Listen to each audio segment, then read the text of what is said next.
नमस्कार। कभी सोचा है कि अगर देश की सबसे बड़ी अदालत सुप्रीम कोर्ट में जजों की संख्या अचानक कम हो जाए तो क्या होगा? क्या न्याय का पहिया थम जाएगा? बिल्कुल नहीं।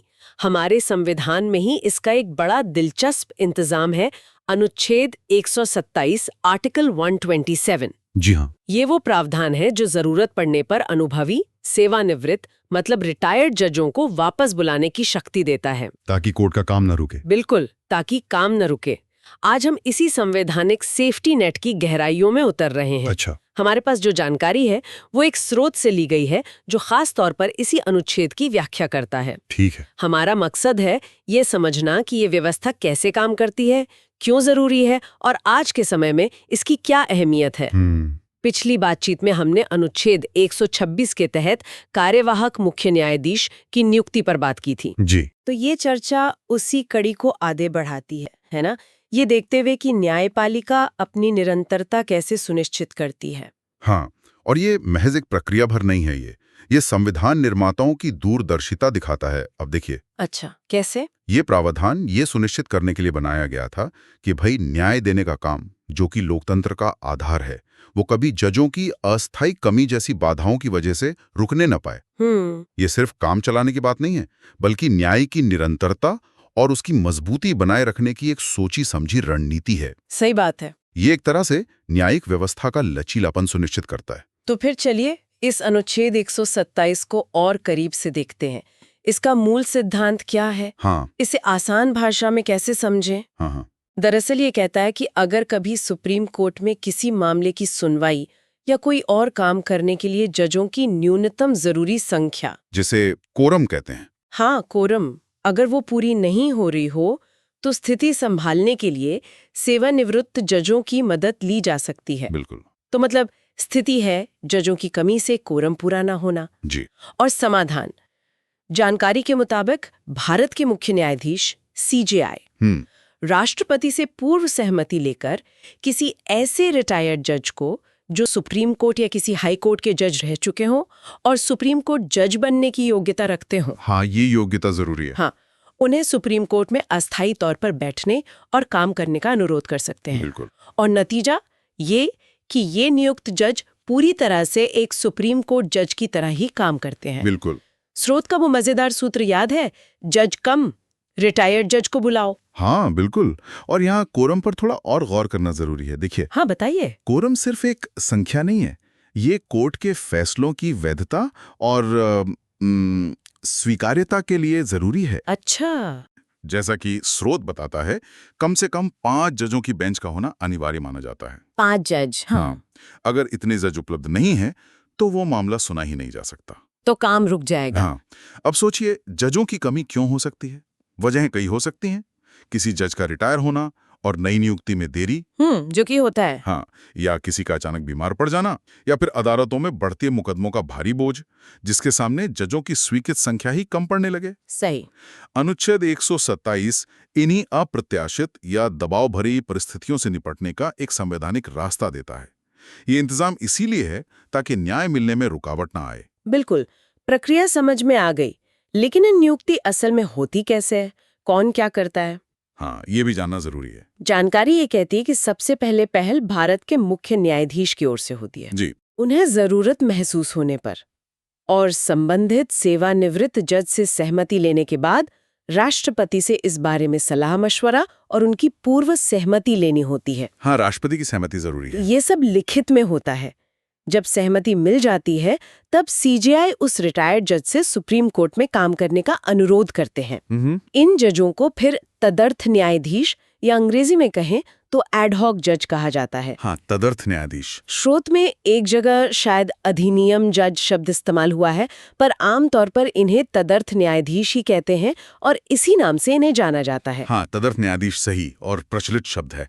और ये जानना बेहद महत्वपूर्ण है कि इन तदर्थ जजों को शक्तियां क्या मिलती हैं। हाँ, ये जरूरी है। स्रोत साफ करता है कि उन्हें उस अवधि के दौरान जब वे सुप्रीम कोर्ट में काम करते हैं, एक स्थायी सुप्रीम कोर्ट जज के बराबर ही, मतलब बिल्कुल बराबर, सभी अधिकार, शक्तियां और विशेषाधिकार प्राप्त होते हैं। अच्छा। मतलब कोई कमी नहीं। यानी वे बेंच का हिस्सा बन सकते हैं, मामलों की सुनवाई कर सकते हैं, सवाल पूछ सकते हैं और सबसे महत्वपूर्ण, फैसले सुना सकते हैं। वाह।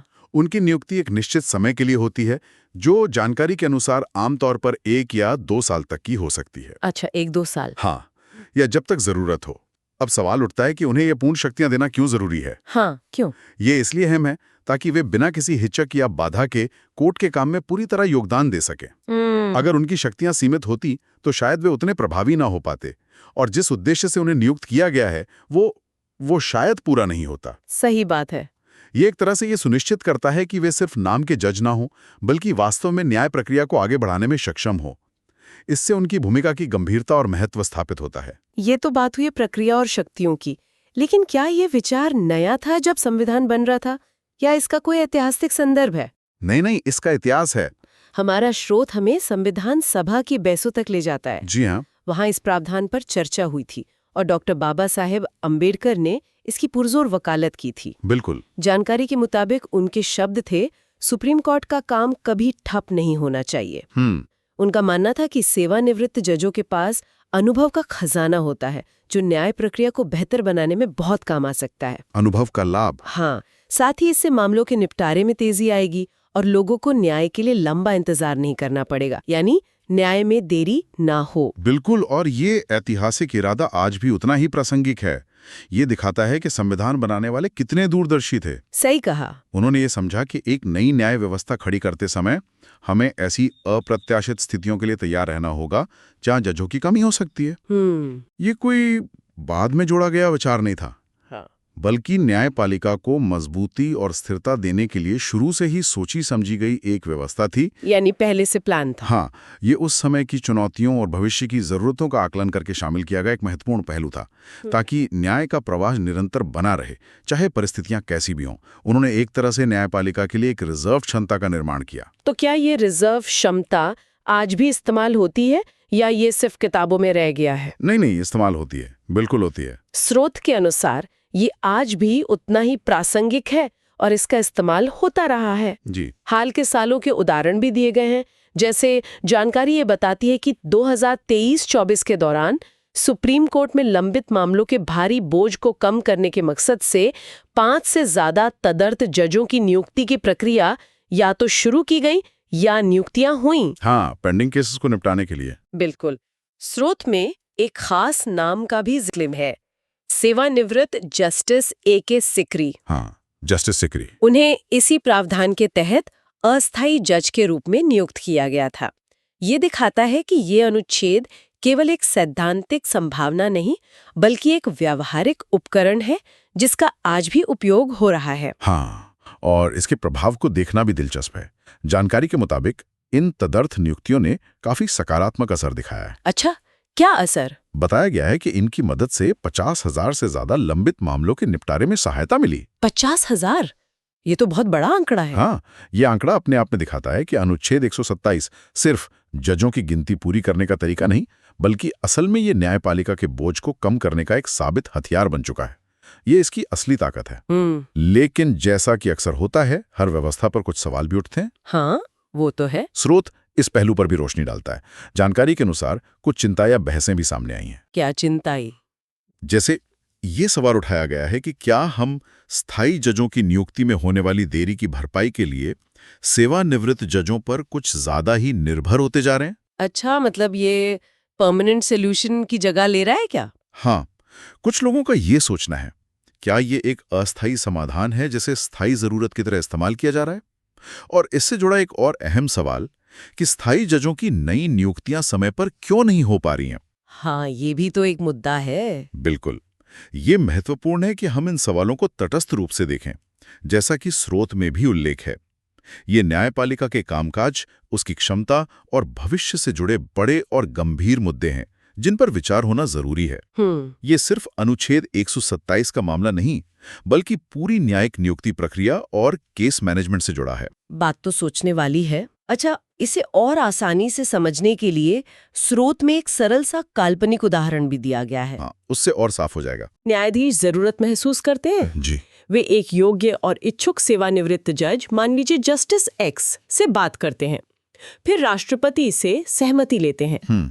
इसके बाद राष्ट्रपति जस्टिस एक्स को मान लीजिए 2 साल के लिए सुप्रीम कोर्ट में तदर्थ जज के रूप में काम करने के लिए नियुक्त करने का आदेश जारी करते हैं। एक नियुक्ति हो गई और नतीजा, जस्टिस एक्स सुप्रीम कोर्ट आते हैं, बाकी जजों के साथ बेंच में बैठते हैं, मामलों की सुनवाई करते हैं और फैसले देते हैं। मतलब पूरा काम करते हैं। हाँ। इस तरह उन 3 जजों के रिटायर होने के बावजूद सुप्रीम कोर्ट का काम रुकता नहीं, बल्कि सामान्य रूप से चलता रहता है। न्याय की प्रक्रिया जारी रहती है। बिल्कुल। ये उदाहरण दिखाता है कि अनुच्छेद 127 जमीनी हकीकत में कैसे काम करता है, कैसे ये अचानक आई कमी को पूरा करता है। सही। इस पूरी व्यवस्था को समझाने के लिए स्रोत ने एक बहुत ही सटीक और दिलचस्प उपमा दी है। हाँ, वो रिजर्व बैंक वाली। हाँ, कहा गया है कि अनुच्छेद 127 न्यायपालिका के लिए एक तरह से रिजर्व बैंक जैसा है। ये सुनकर थोड़ा अजीब लग सकता है, लेकिन इसकी गहराई है। हाँ, ये उपमा बहुत सार्थक है। सोचिए, रिजर्व बैंक क्या करता है? वो पैसे छापता है, ब्याज दरें तय करता है। हाँ, और वो देश की अर्थव्यवस्था को स्थिरता देता है, संकट के समय मदद करता है, जरूरत पड़ने पर नकदी या दूसरी सहायता मुहैया कराता है ताकि आर्थिक गतिविधियां चलती रहें। अच्छा, हाँ। ठीक इसी तरह अनुच्छेद 127 न्यायपालिका के लिए एक बैकअप या रिजर्व का काम करता है। जब स्थायी जजों की संख्या कम होती है तो ये अनुच्छेद सेवानिवृत्त जजों के अनुभव और विशेषज्ञता के रूप में अतिरिक्त न्यायिक शक्ति का प्रबंध करता है। मतलब एक तरह से एक्स्ट्रा पावर। बिल्कुल। इसका मकसद यह है कि सुप्रीम कोर्ट हमेशा अपनी पूरी क्षमता से काम कर सके, बिना किसी रुकावट के। स्रोत के शब्दों में कहें तो फुल स्पीड। Full speed. हाँ, ये सिर्फ जजों की गिनती पूरी करना नहीं है, बल्कि ये सुनिश्चित करना है कि न्याय तक लोगों की पहुंच बाधित ना हो, कि मामलों का निपटारा होता रहे। तो वो सूत्र फिर से प्रासंगिक हो जाता है। जज कम, रिटायर्ड जज, कोर्ट फुल स्पीड। वाह। ये न्यायपालिका की कार्यक्षमता और विश्वसनीयता बनाए रखने का एक अहम जरिया है। तो कुल मिलाकर आज की हमारी इस गहरी पड़ताल का सार यही निकलता है कि अनुच्छेद 127 महज संविधान का एक पन्ना नहीं, बिल्कुल नहीं, बल्कि भारतीय न्यायपालिका की निरंतरता और उसके लचीलेपन का एक जीता जागता प्रतीक है। ये एक ऐसा सुरक्षा तंत्र है जो ये पक्का करता है कि देश की सर्वोच्च अदालत का काम किसी भी अप्रत्याशित स्थिति में, खासकर जजों की कमी होने पर, रुके नहीं, थमे नहीं, बल्कि निर्बाध रूप से चलता रहे। हाँ, निर्बाध रूप से चलता रहे।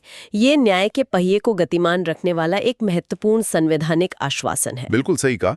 और जाते जाते मैं श्रोताओं के लिए एक विचारणीय प्रश्न छोड़ना चाहूंगा। हाँ, जरूर। जो हमारी आज की चर्चा और स्रोत से मिली जानकारी पर ही आधारित है, लेकिन हमें व्यवस्था की गहराई में सोचने को प्रेरित करता है। अच्छा। हमने देखा कि सुप्रीम कोर्ट में लंबित मामलों का बोझ बहुत ज्यादा है। हाँ, ये तो है। स्रोत के अनुसार तदर्थ जजों की नियुक्ति पर निर्भरता भी बढ़ती दिख रही है। ऐसे में ये सोचना लाजमी है कि सुप्रीम कोर्ट के सामने इस अस्थायी समाधान, यानी तदर्थ नियुक्ति और स्थायी न्यायिक क्षमता, जिसमें स्थायी जजों की पर्याप्त संख्या और समय पर नियुक्ति शामिल है, के बीच संतुलन साधने की दीर्घकालिक चुनौतियां क्या हैं? हाँ, ये संतुलन कैसे बने? क्या तदर्थ नियुक्तियां सिर्फ एक तात्कालिक उपाय होनी चाहिए, या ये न्यायिक प्रशासन की रणनीति का स्थायी हिस्सा बन सकती हैं? और अगर ये हिस्सा बनती हैं, तो इसके दूरगामी परिणाम क्या हो सकते हैं?